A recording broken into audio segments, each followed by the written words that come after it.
झारखंड में जैसे जैसे चुनाव नज़दीक आता जा रहा है, तमाम गठबंधनों की गांठें कमज़ोर होती हुई दिखाई दे रही हैं। ताज़ा मामला कांग्रेस और झारखंड मुक्ति मोर्चा के बीच के गठबंधन का है। दरअसल मुख्यमंत्री के जन्मदिन के एक दिन बाद कांग्रेस के झारखंड प्रभारी गुलाम मीर और महिला कांग्रेस की नेत्री अलका लांबा मुख्यमंत्री से मिलने के लिए रविवार को रांची आईं और रांची में मुलाकात के बाद उन लोगों ने जो बयान दिया, वो बयान ये बता रहा है कि कहीं न कहीं कई बातें ऐसी हैं जो दोनों दलों के बीच आपसी दूरियां तय कर रही हैं। एक तो कल इनका जन्मदिन था और मेरे ख्याल से वो सेकंड हाफ के बाद शहर में नहीं थे, बाहर थे, तो हम इत्तेफाक से शहर में थे तो मिल नहीं पाए थे, उसको विश नहीं दे पाए थे। एक तो वो, दूसरा जो आप देख रहे हैं लगातार हम पार्टी के डिफरेंट फोरम्स में जो मंथन कर रहे हैं, उनसे इंटरेक्ट कर रहे हैं, तो कुछ छोटी छोटी चीजें जो सरकार उथल पुथल होने की वजह से डिलेड हुई थी, जो फैसले लेने थे, तो उसको लेकर थोड़ा सा आज इनको सेंसिटाइज किया और ऑलरेडी वो एश्योर किया है जो हमने इश्यूज उठाए, जो पेंडेंसीज है, वो ऑलरेडी कह रहे हैं वी आर ऑन जॉब और हम विद इन वीक्स टाइम ये जो भी पेंडिंग मामले हैं उसको निपटा लेंगे। तो मेरे ख्याल से ये कोalition का जो ज्वाइंट कमिटमेंट था या अवाम जिन्होंने हमारा समर्थन किया है, हमारा अक्सर बेशतर सपोर्ट किया है, उन समाजों की तरफ से जो छोटे छोटे मामले थे वो सारे इनके अंडर डिस्कशन है, अंडर एग्जामिनेशन है। तो हमें उम्मीद है कि विद इन वीक 10 डेज वो सारी चीजें जो पेंडिंग मामले थे वो क्लियर हो जाए। चुनाव के रिगार्डिंग कुछ बातचीत? चुनाव के रिगार्डिंग तो चुनाव ही है ना, जब हमारे पेंडिंग मामला निकल जाएंगे, समाज खुश हो जाएगा, अवाम खुश हो जाएगा। अभी ये जो 21 साल से ऊपर के लोगों के, महिलाओं के लिए जो स्कीम निकाली है, काफी दिखाया उन्हें। 37 लाख लोगों का अभी तक डिजिटाइजेशन हुआ है महिलाओं का। यहाँ तक कि इसका अच्छा रुझान है कि महिला ज्यादा से ज्यादा बढ़ चढ़ के हिस्से ले। तो इसी महीने के आखिर में उनको जो भी डिजिटाइजेशन कंप्लीट हुआ है उनको अपना पेंशन मिलना शुरू हो जाएगा। तो सिंबॉलिक 20-19 अगस्त को करेंगे, उसके बाद चलता जाएगा। देखिए, बहुत ही मुख्यमंत्री से मुलाकात सुखद रही है।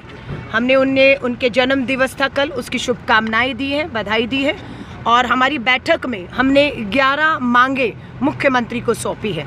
सबसे पहले हमने मुख्यमंत्री मैया सम्मान योजना के तहत जो 1000 रुपया हमारी बहनों को मिलने जा रहा है, उसके लिए उनका धन्यवाद करते हुए इस रकम को थोड़ा और बढ़ती महंगाई, बेरोजगारी को देखते हुए बढ़ाने का निवेदन किया और उनका धन्यवाद किया।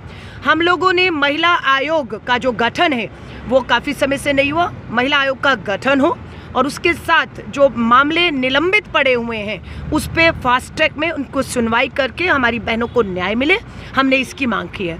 हमने महिला सुरक्षा के तहत मांग की है कि महिला थानों का गठन, हर जिले में महिला थानों का गठन हो और महिला थानों में महिला पुलिस की भर्ती जो है वो की जानी चाहिए।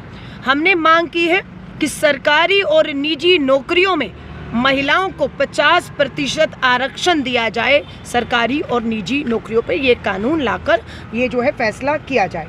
हमने मांग की है कि हमारी जो आशा बहनें हैं, आशावाड़ी वर्कर हैं, उनकी तर्ज पर उनका मानदेय दुगना किया, जिसके लिए हमने मुख्यमंत्री जी का धन्यवाद किया है।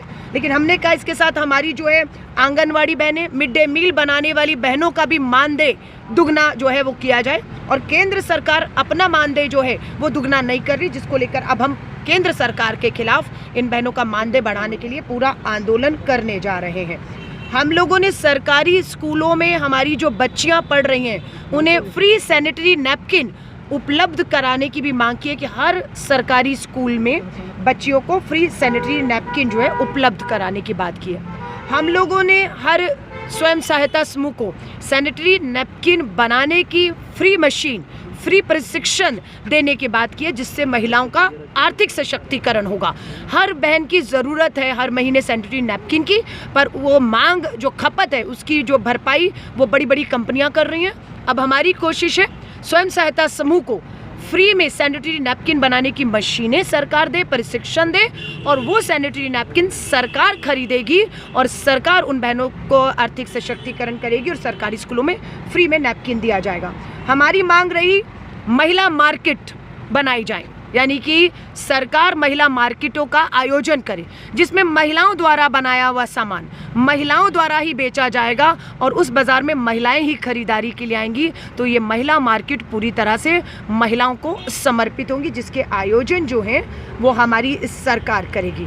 हमारी ग्रीन कार्ड बहनों की शिकायत आई, कल राज्य कार्यकारिणी की मैंने दिन भर बैठक ली, 24 के 24 जिलों से मेरी जिला अध्यक्ष आई। दिन भर की बैठक में पता लगा कि राशन कार्ड में केंद्र सरकार नए राशन कार्ड बना नहीं रही, जो राशन कार्ड बने उसमें हमारी बहनों के नाम नहीं जोड़ रही है, जिससे जो सरकारी लाभ है योजनाओं का हमारी बहनों को नहीं मिल पा रहा है। लेकिन ग्रीन कार्ड की जो शुरुआत की है 20 लाख के करीब, उसमें अभी 6 लाख कार्ड अभी पेंडिंग में। हमने उनको निवेदन किया जल्द इस ग्रीन कार्ड के बनने के काम को पूरा करते हुए 5 किलो चावल, 1 किलो दाल, 1000 रुपया हमारी जो मुख्यमंत्री मैत्री सम्मान मैया सम्मान योजना उसके तहत और दूसरे लाभ भी ले पाए, इस काम को हमने बढ़ाने की ये 11 हमारी मांग और कुछ सुझाव मुख्यमंत्री में गठबंधन ज़्यादा से ज़्यादा महिलाओं को टिकट दे, इस पर भी बातचीत हुई है? बिल्कुल, हमने कहा है कि महिला आयोग का गठन और उसके साथ हर सरकार में चुनाव में भागीदारी जो है वो महिलाओं की सुनिश्चित की जानी चाहिए और उसमें मुख्यमंत्री की धर्मपत्नी जो विधायक भी हैं मजबूती से लड़ी हैं,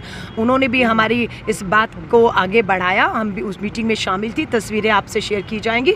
बिल्कुल इन चुनावों में और सरकार में हर जगह महिलाओं की आधी आबादी की भागीदारी बढ़ी, इस पे हमारा जोर रहा। अलका जी ने 11 विषयों से आपने मुख्यमंत्री को अवगत कराया है, क्योंकि अब चुनाव काफ़ी नज़दीक है, हो सकता है कई चीज़ें पूरी ना हो, तो क्या आप ऐसा प्रयास करेंगे कि कांग्रेस के मैनिफेस्टो में जो चीज़ें बच जाए उसको रखा जाए? बिल्कुल, आपने सही कहा। मुख्यमंत्री जी ने इस बात को दोहराया कि अगर उनके सरकार को खतरा ना होता, वो जेल ना भी इस तरह से साजिशों से भेजे गए होते, तो ये सारे काम हो चुके होते। पर भाजपा की सरकार की कोशिश थी कि मुख्यमंत्री को, सरकार को अस्थिर किया जाए।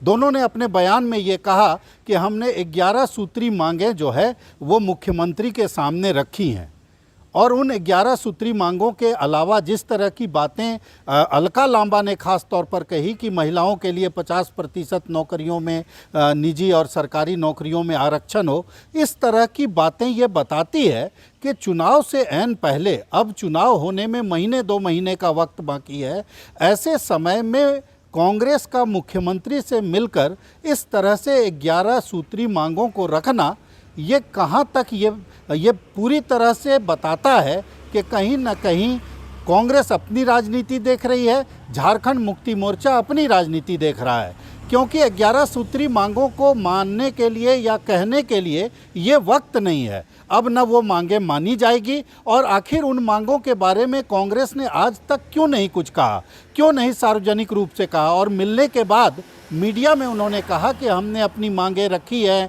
कई ऐसी बातें हैं जो कि नहीं हो पाई, पहले बात हुई थी, उन बातों को पूरा करने की बात आ रही है। तो ये सब वक्त नहीं है इन सब बातों का। ऐसे हालात में इतना तो तय है कि जिस तरह से जेल से निकलने के बाद मैया सम्मान निधि योजना हो या तमाम तरह की योजनाओं की बात हो, उन योजनाओं के मार्फत मुख्यमंत्री हेमंत सोरेन जिस तरह से माइलेज ले रहे हैं, इसका कहीं न कहीं नकारात्मक असर विपक्ष के साथ साथ कांग्रेस पर भी देखा जा रहा है। और ये पूरे हालात से इतना तो साफ है कि दोनों दलों के बीच अभी बहुत कुछ होना बाकी है। भारत एक्सप्रेस के लिए कैमरामैन धर्मेंद्र के साथ मधुकर आनंद, रांची।